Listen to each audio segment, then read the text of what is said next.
Okay, back on the Regenerative Health podcast. I'm speaking with Tristan Scott. Now, Tristan is a good friend, repeat guest. He's an electrical engineer. He is working at Daylight Computer, and he's an expert on the health effects of electromagnetic fields. So, Tristan, coming to us from a pretty special location, how are you? Hey Max, great to talk and catch up. Yeah, I'm off grid currently in the woods of Wyoming, so this is where technology can actually be a benefit if you take advantage of it. So it's fun to be out here this Sunday morning. It's a fascinating statement of where human technology's reached at this point of time. And I think we're going to get into this in this episode about potentially how we can use technology in a less harmful way than it currently is. But maybe let's start with what you're up to. You're a busy guy. You've been on a couple pretty big podcasts recently. You obviously got a whole lot going on with Daylight. So give the people a bit of an idea about what's new with you. What's new? Yeah, I mean, I don't know when the exact last time we chatted, but last year, we launched our daily computer in May. I know we did podcasts around then, and we have really just been focused on building up the business, fulfilling deliveries from those first orders at launch. We sold out. We were sold out for most of last year. And now finally catching up to demand. We got kind of inventory on hand for the first time ever, which is exciting. Working on product development for our roadmap, and then also and we can get into it later a bit, but focusing our marketing efforts a bit more, and we're channeling that now towards Daylight Kids. It's going to be a new initiative. I'm not sure when this podcast will be out, but in the next 10 days or so, we're going to launch a Daylight Kids initiative around focusing the daylight as a healthier iPad alternative for parents, because we think, and based on my experience from the past year, talking to more parents, talking to more teachers, educators, superintendents, leaders, I don't even need to convince most people anymore in that sphere that screen time for children is a problem. So that's really exciting. We can talk about that. And yeah, I've been on some big podcasts. I think it seems like the momentum of the importance of light and the consideration of technology impacting our health is growing. Especially, we've been in the space for years now, and I think it has reached kind of a new threshold, and talked about people like Dr. Roger Schwelt. He was on Huberman's podcast as well. So it's certainly become this level of awareness, which is great. So just trying to tap into that, trying to educate people that this stuff matters, and what are the easy lifestyle choices that you can do to kind of implement that, and what's the 80-20 approach. And yeah, I've been traveling a lot, but the last few weeks, late July, getting back here in Wyoming, and I was wanting to do this for a long time, but I finally got an off-grid setup, and coming to you live from a place with absolutely no service in the national forest. And it's cool because 2 years ago, 3 years ago, whenever Starlink Mini came out, like before then, this wouldn't be possible. And it's funny because I was initially a big, I would say, proponent against Starlink and all of that. And you could say it's a bit nuanced, but in terms of your exposure to non-native EMFs, and then your immersion in the real input signals that matter, it really doesn't get better than this if you need to work, if you are, need to be connected to the internet, especially during the week. So for me, it's actually pretty incredible, and it's working really well. So it's fun. Yeah, it's amazing what you're doing. We'll definitely speak about that. I want to riff on this idea of iPads technology, particularly for children, and I'd like to share an anecdote of when I was in medical school. I was in a pediatric outpatient clinic, and it was an autism clinic, and the one patient was obviously seeing the doctor. He was being placated by his parents' iPhone, and the dexterity by which this child was able to navigate YouTube and essentially was skipping using the double tap function on the screen ahead of, he'd watch about 4 seconds or less of a video and then double tap again, next. And it was all completely, that YouTube channel like Cocoa uh, melon. Coco Melon, Oh boy. complete just crack cocaine for the human baby brain. And what I learned later was that there's actually a diagnosis called virtual autism, and obviously he had a diagnosed syndrome. But even in children who aren't diagnosed as being neurodivergent, they can display autism-like phenotype when technology and iPads are being used or when they're being removed. So to me, this is a massive problem, and that's not even getting into other biological implications of blue light in that critical developmental phase.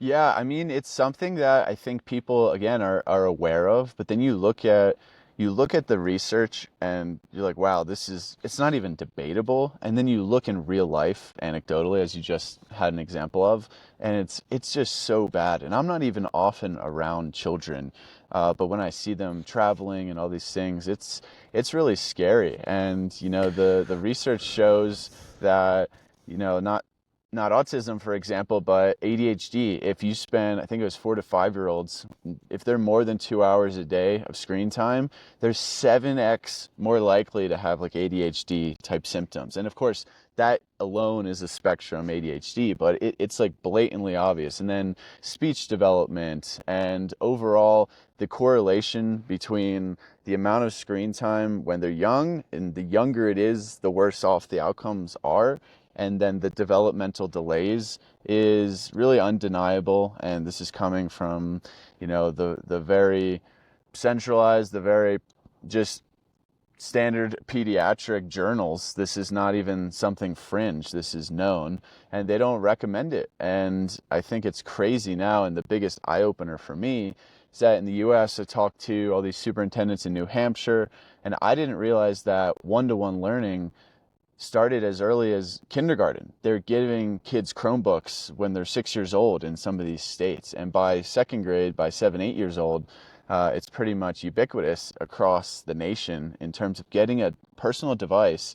And then, of course, the average age of smartphone ownership is around what, like 8, 9 years old now. It's crazy. And you do look at the actual facts of how much the electromagnetic inputs affect their biology.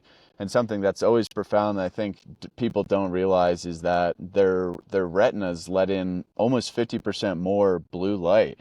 So we're talking, and simultaneously they're holding it 2 to 3 times closer to their body than we are. So they're getting 3 to 4x increased amount of blue light exposure, which is the most dopaminergic. And you combine that with these fast moving frames of Cocomelon and these entertainment, children and entertainment content that is designed to be addictive. And no wonder why that captures their entire reality. And there are actually studies that show, I think, for like 4 to 5 minutes of watching these types of videos and this type of content, it hijacks their executive function for up to an hour for just a few minutes of watching that. So they become literally non-human. They're not children anymore because they're watching these pieces of content on these hyper-stimulated devices. And we wonder why now, when kids grow up, they have all these mental health, physical health, and really they're just like not social beings anymore. And again, I don't need to convince anyone. The teachers are extremely concerned, the parents are extremely concerned, and they simply just don't have a great alternative or a good option. And it's a combination of the devices, the content, and also just the lifestyle habits that everyone's imploring, right? It is, and if you, I've observed children who are using these iPads, they're obviously completely engrossed in whatever they're looking at, and compared to a child who hasn't been given an iPad at all. And the child that hasn't is actually interacting with his environment or her environment, exploring, pushing buttons, trying to climb up things, approaching people, looking in faces, or doing everything that a normal child should be doing to, which is obviously critical for the development, these developmental milestones. And when the iPad is given, yes, it's often expedient, it's convenient for the parent, this so-called digital babysitter, but it's having a real cost. And I think the conversation in society, we haven't yet essentially gotten to the point where the adult is realizing that there's actually a cost to outsourcing your attention, your care of that child to this digital device. And we talk about long-term side effects. I mean, you just referenced this 3x increase in blue light exposure. We know isolated blue light is a essentially photo oxidizing stimulus because it is next to UV. It's a very high energy photon. So what is this doing to the lifetime risk of cataract? Are these people going to get cataracts in the age of 45 if they continue this? There's so many downstream implications that I think as a society we have no idea because it's so novel and it's so intense. It's not like a little bit. It's, as you said, these numbers that people are talking about is that the tech use seems to be going up with age, and by the time they're in teen years, they are 8 hours a day or something on these screens. So. And that's not even including things like AirPods and other sources of non-native EMF that they're Yeah. immersed in.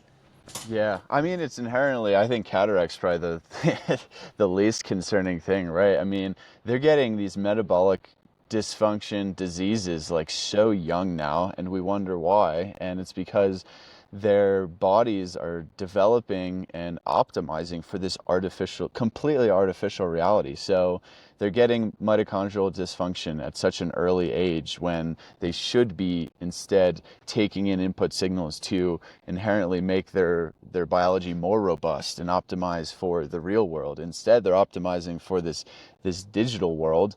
And you see it. I mean, yeah, the mental health crises, people like Jonathan Haidt wrote about these by the time they're teenagers, and since the smartphone era, all this is going through the roof. But there's also physical, health conditions, the metabolic dysfunction, the rate of obesity and disease is directly correlated with technology. And I think everyone always points to inactivity physically as the cause for that. But as we know, the light environment, the blue light, and then the lack of red and infrared drastically affects the metabolic function. So these kids are now spending all their time indoors on devices, and instead they should be outdoors playing, running around in the sun, barefoot, getting the right stimulus to program their biology for success for the rest of their life. And they're getting the complete opposite. So it's not even they're getting a lack of it, they're getting a lack of it plus they're getting all the negative inputs. And yeah, things like RF, EMF is, again, their bodies are so much smaller. They have higher biological water content. They're just developing cells. So they're inherently like not even 20, 30, 40% more susceptible to negative effects. It's like 2, 3, potentially 5 to 10x. And the younger they are, the higher the sensitivity is. And everyone knows that in terms of sensitivity of young children, but we're not doing enough to protect them. And that's inherently, I think, to me, the largest concern in society today, and why, working so hard to try and offer a solution that's less stimulating and less harmful. Talk about the properties of this daylight computer and compared to what they're getting when they're looking at an iPad or a smartphone. Yeah, I mean, inherently the iPad, right? It's like a Las Vegas casino. It's a slot machine, right? It has flickering, highly saturated, heavy blue light that cannot be used outdoors. So it's magnetic. It sucks you in. It's designed to do that. That's the business model of big tech companies, to keep you on screen, on device longer. So for a child, I mean, again, don't need to convince anyone here. You've seen a 2 to 5 year old on an iPad probably, and they are completely sucked in. And then when you take it away from them, they're so enthralled in that environment, they throw a temper tantrum. And it's because that's how strong the effect is on their developing minds. And then, of course, you can't use it outside. And that's a big piece of childhood, right? Being outdoors, play-based. So the daylight is, the antithesis of that. It's a paper-like monochrome display. So think of a Kindle in terms of the experience of it from the stimulation side, but now you can use it as a fully functioning tablet. It has a modified custom version of Android, so you can download any app. It's amazing for reading and writing and note taking. So for children, it's fantastic maybe to read on a device for the first time, or do note taking and practice drawing and sketching, depending on the age. But eventually you can download, Google Classroom, you can download educational apps like Khan Academy and actually learn on them.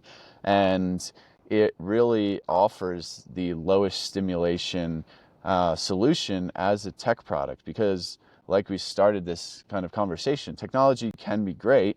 I mean, we now have access to almost, the universe's knowledge at our fingertips, but inherently these devices are just so distracting, overstimulating, and social media algorithms are so good now that we don't even tap into that.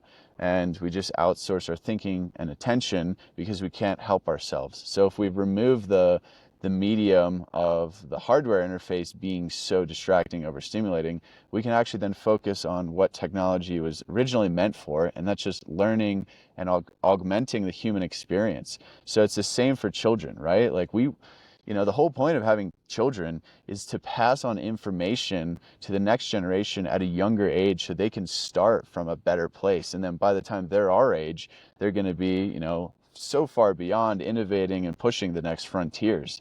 And that's what you want to do. Whenever they're ready for a device, the daylight is there so that it's just purely a tool. It doesn't cry for their attention. It's low stimulation. So they can hop on it for 10 minutes, 20 minutes, and then time's over. Or I've even seen with my nephew, who's 3.5, I've seen with other kids, like they will purposefully put the daylight down and be like, I want to go play outside, or a truck goes by, and now they're all excited about that, because that's how kids work. And you want to keep the device, and a parent said this beautifully, is like the daylight is more interesting than my son just like staring at a wall and picking his nose, but it's less interesting than going outside and playing in the backyard. And that's what we want to be. And depending on the age, they're going to use it very, very little, but having something there. Yeah, you're a busy parent, you're cooking dinner. A few of our customers love putting on like old school cartoons, like 70s, 80s cartoons that aren't as like designed to be so fast frame, like Cocomelon and these newer cartoons. They put it on while they're cooking, or after dinner, when it's just like wind down time and the parents want to do some work. And I have parents sending me pictures of their children falling asleep watching a cartoon on a daylight. That's amazing, because they inherently are going to have a much harder time falling asleep watching Cocomelon or some of these shows on a fully blue lit iPad. And it's because at nighttime we also have the backlight, so that's 100% blue light free, it's 100% flicker free, and it's just warm, and it's like the campfire that I had last night in front of me here. It's more synergistic with what we would experience at nighttime. So then you get the melatonin release, which, as we know, for everyone, but children specifically, is so important. And studies have shown the suppression of melatonin in younger kids is like 2x that of adults from blue light, high energy visible exposure at nighttime. And sleep is the most important thing, and they need to sleep way more. So you can have that convenience of something to have them wind down while you're busy or doing work, or educational learning environment as well. And then, of course, the best part for me and a lot of parents is they can go outside and use it in the sun, in the backyard, barefoot, and read something, or do their homework, or do some very basic things for a bit while they're outside, and still getting the benefits of being on technology in terms of having access to this wide vast of information and educational tools. So we're just getting started there, but it's really encouraging to see. And I think we have dozens of parents who are only using the daylight for their kids instead of iPads, and they love it so far. But we're hoping to turn that into, hundreds and thousands very soon with this new initiative. And I think it's really just an educational thing to get in front of parents, that they realize this is an opportunity. And then you talk about the big one of course, in schools and educational platforms in person. Yeah, the last point I'll make about the negative health effects, because I don't want to focus this too much on the doom aspect of it, but the pediatric outpatient clinic in my local area, all their books are closed. all of the public pediatricians aren't seeing patients for for more than a year. And I think that a critical part of this is this melatonin suppression by blue light at night, because what is happening, as Tristan alluded to, is that the child looks at the iPad. It's saturated with this high energy visible light, this massive blue peak. It activates all the melanopsin in that child's retina, and it essentially turns off their sleep hormone. It turns off their body's ability to enter deep and restful sleep. So they have behavioral issues because they're poorly rested. They're full spectrum sunlight deficient during night. They're sleep deficient during and melatonin deficient during nighttime.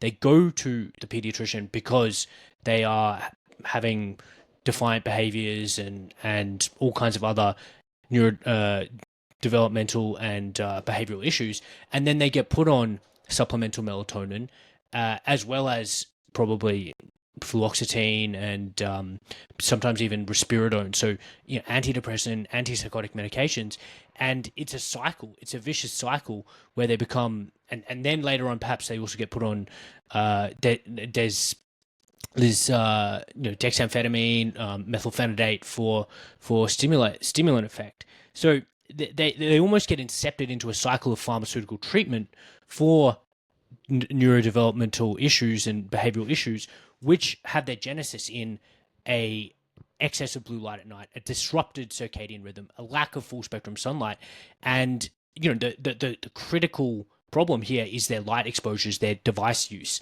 and I empathize in many ways with parents because they're so exasperated that the only thing they can do is give them this device. But it's like a Faustian pact. It's a short term relief, but really they're harming their child in the long term. Yeah. But what this is? Sorry, go on. Yeah, I was just gonna say it's very relatable, and it's not, it's the environmental conditions, right? And it's like we went indoors, and the schooling and the light environment there is horrible, or daycare, wherever these kids are at. They're first off not spending enough time outdoors. Like, forget about the devices completely. This was already happening from the turn of the 21st century, and has been exacerbated by technology. But let alone, they're sitting under fluorescent lights all day in a desk, not enough playtime. The parents are busy. They don't have enough time to get them outdoors. And then you give them the device. It's like the cherry on top that is just Yeah, pushing them so over the threshold. And now the problem is, when they even do have the free time, they don't even want to be outside anymore because it's so much less attractive, because their dopamine has been so captured by these devices and that reality, and they're desensitized, so now everything else is not as exciting. And yeah, that's, to me, the biggest tragedy, right? And I think that's why you've seen so many parents clap back, and they're just like, no devices at all until they're like 6 or 8, or I mean even 12 or 13. And I support that fully. Like, if you are of that mindset, we're not here to sell you like daylights when you're not ready for it. The whole premise is, eventually and inevitably, um, it is very important for childhood development to be in this technological digital world, but to access it responsibly and still be able to have the outdoors. The natural world is the main show for kids. Even if they're teenagers, they should be just like running around, riding bikes outside. That's why I love living in Wyoming. I'm like, I see kids riding around town on bikes and just walking around, like 10, 11 year olds. And in some places in the US, you never see that anymore. It's like foreign. So it's amazing to see that out here. And that's why I just want to paint the picture, because this is really secondary. Like, the daylight is just a tool for when you guys as parents are ready for it, or teachers, because that is necessary at a certain point. However, if you don't do the other things, if you don't get them outside, if you don't have a better light environment, and sometimes you can't control it if you're in public or private school. So really put emphasis on the weekends or after school time. Like, it's part of the entire equation that needs to shift. And I am excited because, being in this now education world, I would say for the first time maybe since education started, in terms of this almost factory based education model in the 20th century. And you can debate the origins of that. but really we're seeing a shift in education for the first time, I think, in a very, very long time because of COVID, because of homeschooling is skyrocketing in popularity, and because of this access to information. And now, you can use AI tools and things for teaching and tutoring. And some people are like, that's not great. Some people are concerned, but it's with everything here, technology, if you use it responsibly, it's extremely, extremely valuable to development, to education, to learning. And we now have this newfound freedom. So I think it's really exciting. And we're just on the precipice of it, but like education is actually reforming for the first time, in this modern world since it started to be kind of the standard approach from maybe 100 years ago. Yeah, I'm so glad you raised that because I want to riff on this. I want to add some color to the picture you've just painted.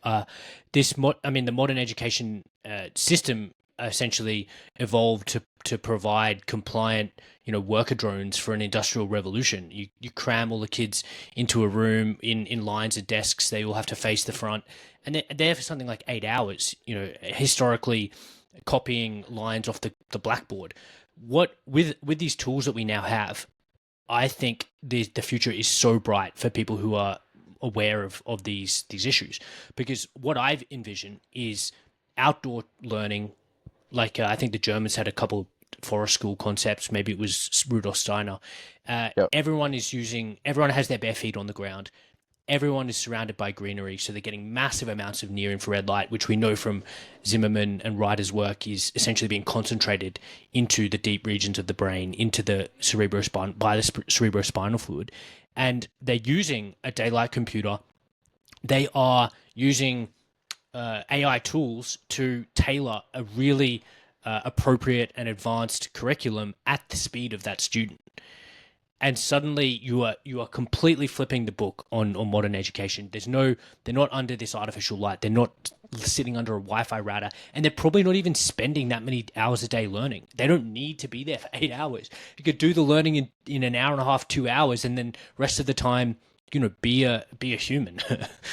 Just going out and play. Yeah, play-based childhood, right? It's crazy. And that's where I want to put that emphasis on. Like, it's so insane. I think that threshold to me is like they're getting Chromebooks at 6 to 8 years old when I think even until they're like pure teenagers, the majority of their time, and that's, yeah, again, what the professionals recommend, and this isn't fringe, is play-based childhood, is outdoors. And then, yeah, you do progressively more and more learning over time, but them being out here, I'm like, I don't even know what all these trees are or all the fish that, we're catching here, the different variations. And it's like, that's education. It's like, what happened to being masters of our local environment and understanding the impact there? There's a world of education to be had in the physical realm. And I think delaying the digital and being very strategic and targeted with it is really the key. But yeah, it's exciting. I mean, I'm very excited about it, and I think a lot of people are waking up to it. And to me, that's why we're focused on it at Daylight, because this is where we can have the largest impact, right? Like, it's beneficial from our business, of course, because we can be the most successful. But the reason we can be the most successful is because it's authentic. We're the most passionate about it, and we can have the largest impact. Talk about the next generation, setting them up for success instead of failure. I mean, that to me is like, that should be the number one issue in society to figure out, because if we don't do that, then the future of the human race is pretty bleak, right? Like, our children are everything. And we need to start acting like responsible adults when it comes to how we're raising and educating our children. Yeah, absolutely. Let's pivot to what you're doing and how you're enabling to speak to me right now. Because for the listener, you're in the backwoods of Wyoming, and there's no lag on this conversation that we're doing. So we're talking at 720p quality, and I'm hearing you perfectly well. I'm seeing you perfectly well. So, how is this even possible with this current setup that you've got? Yeah, yeah. The one thing, well, it depends on your opinion of him, that Elon has done well, is Starlink. So there is thousands of low Earth orbit LEO satellites, which again has a debatable effect on our galactic presence. But It allows me to have perfect internet out here as long as you have a line of sight through trees. So it's actually funny. I have like the tailgate of my car open to make sure I can get a straight shot through the trees here. But once you have line of sight, you can get, perfect internet. And the benefit, even because I was concerned at first. I was like, we're getting irradiated without consent. When you go into nature, you should just be offline. That's the whole point. But of course, as now I'm like, extremely busy running a startup, 12-hour work days constantly. I'm like, okay, if I'm gonna be staring at a screen all day long and on meetings and just working in this digital world, I need to be immersed in the natural world simultaneously. That's the only way this is gonna work. And that's kind of what this enables. So it's fantastic. And I'll get into the EMF piece a bit, but I have a 1,000 watt hour, 1 kilowatt hour battery pack and 200 watts of solar. So I've been out here over a week straight now, and I have not needed to put on any gas generator. I've not needed to turn on my car even, and my battery pack's at like 70% just using renewable energy from the sun, which Wyoming's very sunny. It's nice that this works out. And that's powering the Starlink Mini. It's recharging my devices. And yeah, it's fantastic. And you can hardwire, you can hardwire the internet right from the Starlink so that you're getting just Ethernet. So that's what I do. And you can disable the Wi-Fi antennas on the Starlink Mini as well. You have to be careful because that does require a factory reset. So once you do it, you're like locked into no Wi-Fi. But even when I measure, I brought my EMF meters out here, and I'm not sure exactly, but it seems like the Wi-Fi antenna on the Starlink is not as strong as like a normal router. So the EMF reading when I came out, well, first off, when I came out here, I took my RF EMF meter. The baseline is 0. It's like maybe it peaks to like zero point zero 0.01 microwatts per meter squared every like 20 seconds. But that's what I want people to understand. The 200 megahertz to 8 gigahertz range that I measure on the Safe and Sound Pro 2 meter, it's 0 out here. That's the natural baseline. And then I turned on the Starlink Mini, and again, I'm not actually that far away from it. I'm like 15 feet away from it. And even when I turn it on and I have it on with the Wi-Fi like still enabled, it's like 30 to 50 microwatts per meter squared, which is really, really low. It's still in that green zone of the Safe and Sound Pro 2. So I'm thinking the Wi-Fi antenna is like pretty like weak in comparison because most people are going to use it in very close proximity. It's not for like, hey, if you have a Starlink Mini, it's probably going to be like in your campground, in your Sprinter van, or potentially like just right next to you. So they're not optimizing for range. So I've noticed that the RF output, even if you're just with Wi-Fi, is very low. Actually, 30 to 50 microwatts per meter squared is the baseline of my house in Wyoming when I have nothing on. When I'm airplane mode, everything, no Wi-Fi, just from the residual RF from cellular communications. And this isn't a very small town. If you're in the city, your baseline is probably going to be 5x that, even 10x that, even if you have everything off. So there's, again, levels to all of this. And what you can do is if you don't want to factory reset and disable the Wi-Fi, you can kind of do what I've been doing is just you Ethernet to your device. So then your device isn't emitting anything because it's actually the devices that are more important than the router itself, right? So if you Ethernet and actually are sitting in front of a MacBook or a Daylight or your phone all day, and that's on airplane mode and just getting Ethernet internet, then you're lowering your RF so much. And everything you can get like DC, again, everything's DC, the battery's DC, the solar's DC, and you can power all your electronics, the Starlink, all DC. The reason why we plug into our AC power grid is just because that's the electricity source. So it's nice having a full DC setup because you don't get the EMFs from the switching power supplies and the rectification of going from AC to DC. Now, there's still a DC magnetic field exposure, so you still want to like put distance between you and devices. but it's really great. So you're pretty much reducing all of the noise while you're simultaneously augmenting the signal, the real input signals from nature, the Earth's natural magnetic field, the beneficial aromatic compounds, the negative ions in the air, the negative ions from the ground, and the solar spectrum is, it's full blast out here. And I'm not sitting out here getting fried in, high UV summer I'm not 9,000 feet of elevation, almost 3,000 meters as well. But there's so much, shade here as well, and trees. And then again, as you already mentioned, the near infrared exposure is through the roof because of all the greenery. And it's just like, wow, I'm sitting out here.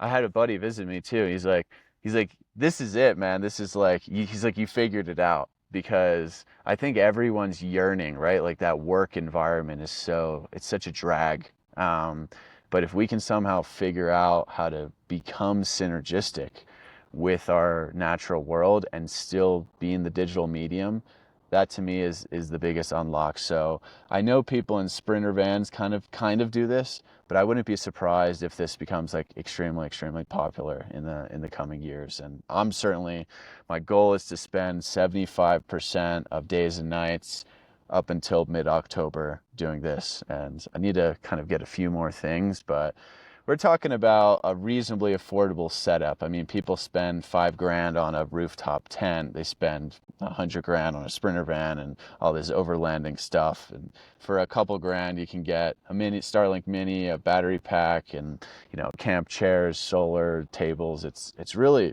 affordable, in my opinion. Maybe if you have time, you could write a quick Substack with your setup. I'm sure people Yeah. would love to see the breakdown of the products so they can to get into that. It's a Jackery, like 1 kilowatt hour combo with the 200 watts of solar. You can literally buy it on Amazon for, I think it was like $650 US, and the rest, yeah, Starlink Mini. So It's pretty simple. it's pretty simple. The rest is like my hodgepodge of camping equipment that needs to be upgraded. And yeah, I got a bow and arrow out here practicing for hunting season. I got a kettlebell and mace and chopping firewood. Just it just feels so right, that this is how we'd spend our off moments, right? So it's great. The some of my followers who've aware of you and have followed you from the beginning, maybe your initial podcasts and your talk at Regenerate, would know that your entry point into this health space was a post-concussive syndrome and essentially having to heal yourself of a neurological injury. How are do you getting any symptoms, or I'm guessing that they're pretty minimal when you're outside in this environment? Yeah, I feel incredible. I'm also been doing some more intense trail running, hiking training for a big summit I got coming up here in a couple weeks. Highest point in Wyoming. It's like 70 kilometers and 9,000 feet of elevation gain in one day. But the first day I got up here, I did like a 16-mile trail run, and you definitely feel the elevation, but even with that, I still felt like my nervous system just so relaxed, like just able to take a deep breath. And since then, as I'm fully acclimatized to the elevation, sleeping out here, the temperature as well, it's cooler, so it's like 35 40 C in my town, and I just was like not having that anymore. I was like, I need to cool off and go to the mountains. And that's kind of what, that's the traditional kind of cyclicality of how it would go. Like you can't come up here in January. It's actually, you can't even drive up here. The roads are closed and it's full on winter. But in the summer, this is where life is most abundant. And in the plains, it actually becomes less abundant. So it's like, as humans, we would follow the sprawling life that exists. And I feel so much better. I sleep really well. Again, the nervous system just feels so relaxed. And to me, that's what it's all about, because I am quote unquote sensitive. And I think everyone who dials in their health inherently becomes more sensitive. And I've made this argument recently that I think this is kind of sometimes a negative connotation in the health space. It's like, oh, you become sensitive and maybe less resilient. It's like, no, no, no. Sensitivity is the essence of being alive as a human. And we have become so desensitized to our environment then we no longer have this like magical intuition. We no longer have this appreciation for what is real. And the devices, the technology, these artificial environments have desensitized us. So when you can remove yourself from that and put yourself back into what really matters, you feel so much better. Your nervous system relaxes. You don't feel that pull. Like, yeah, I have my iPhone here. I have access to social media. I'd rather go walk around the lake that's 100 feet away, or like catch some fish, or go for a run. And there aren't like the ultra bright saturated colors here. There's like the realistic color palette, but there's a landscape that's so captivating that this is what really we're meant to take in as like the dopaminergic signals. And that's where you really need to reset your baseline in order to feel that. And I think it's incredible. And when you can really tap into it, it almost becomes a superpower to have that sensitivity and intuition come back into your life. And I think that is really what technology has eroded, along with this complete elimination of free moments of thought. Like, we don't have any free moments anymore to just think and look back and reflect and be like, okay, whatever I'm working on, whether it's personal growth, whether it's business growth, whether it's just education, like so many brilliant ideas come from, and so many philosophers, so many great leaders, they didn't spend all their day just like working. They spent so much of their time contemplating, reflecting, and thinking.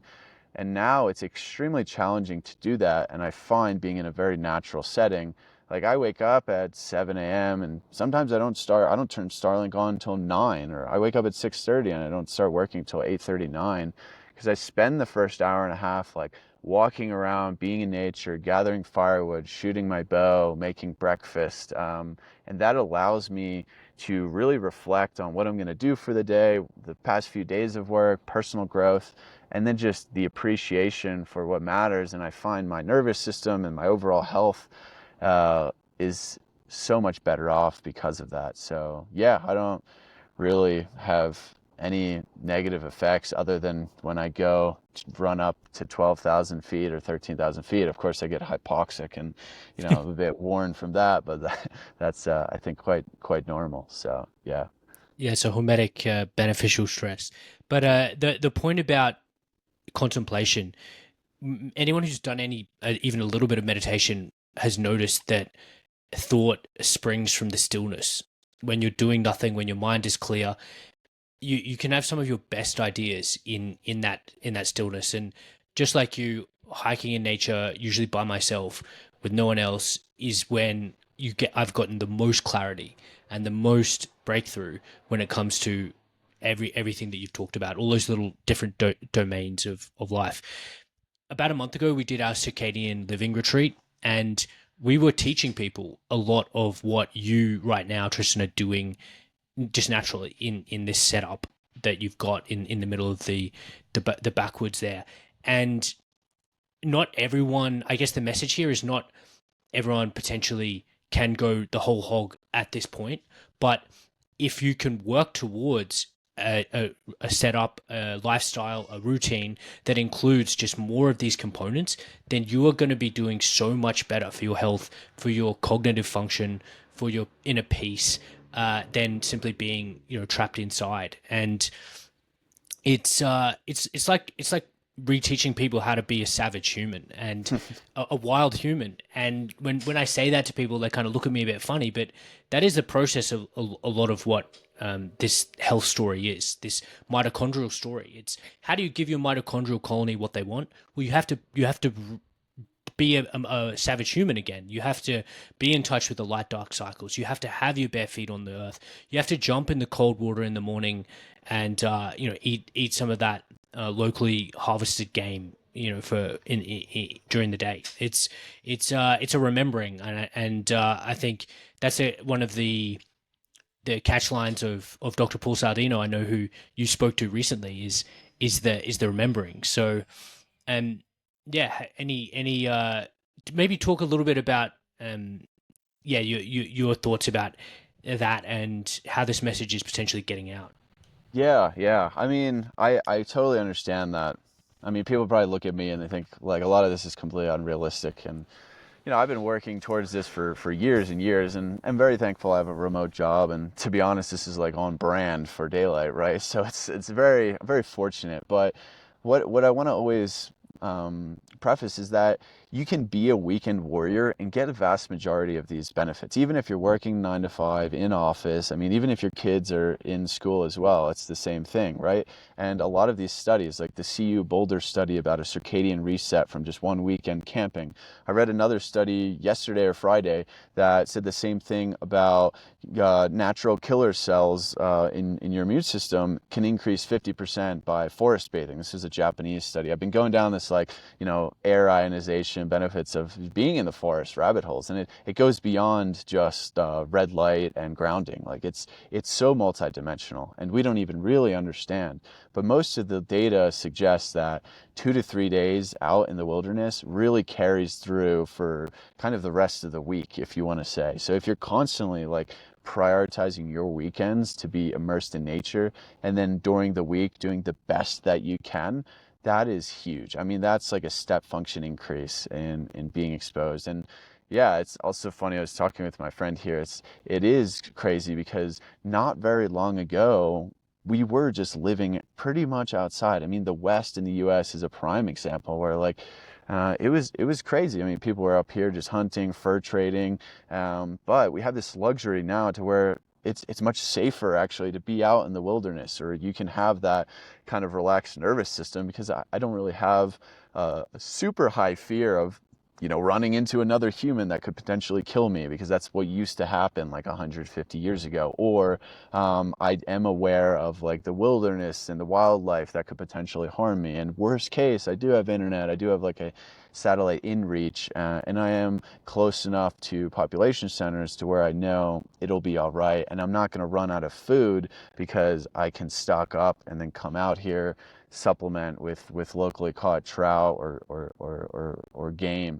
And I think that's massive, because that's like it's really for the first time we're able to do that. So yeah, I would implore everyone to just try and spend as much time as possible outdoors, and especially in the months where it's really nice, and we just get back into that cyclicality of life, and that is the remembering, and the human spirit and kind of generational knowledge is really, that's what it's here. It's not in these artificial environments, and we really lose what it is to be human when we're so caught up in the day to day, and then we're so caught up in these artificial environments. So it is a remembering, but it's also just fun to, I think, let loose a bit and really tap into what is real. Yeah, amen to that. Maybe we'll wrap up. I think this has been a great exposition and justification of why people should be more intentional about their light exposures, their interactions, their indoor environment, their outdoor environments. So where can people learn about? I mean, the more about the daylight. You go to the daylight website. They've actually got a link. You can go to my link tree. You can buy yourself a daylight on my link tree. What? How else can people kind of find out more about this?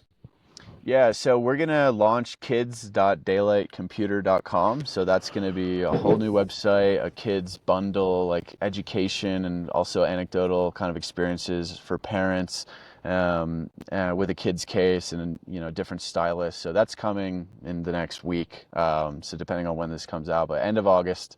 And there'll be a lot more coming on that front and socials. But yeah, daylightcomputer.com is the main website, and you can go there. We have inventory, ships in a couple days, and then yeah, I'm on socials trying to. I have this really aversion to trying to regularly be back posting on social media because it does suck you in so much. But I'm trying to educate more on the benefits of outdoors, and once the kids stuff launches, definitely going to be posting more about that aspect as well. So yeah, on Twitter at Bitcoin underscore beef still, and Tristan underscore health on Instagram, and at Daylight Co on socials. So yeah, that's a priority, and I'm really excited. So appreciate the catch up chat, Max. Cool. Awesome. Well, everyone's got that info. So, yeah, check it out. And hopefully we can start changing things, changing the way humanity and the next generation interacts with light and hopefully push that into a positive way. So, thanks, Tristan, and enjoy the backwoods of Wyoming. Thanks, man. Will do.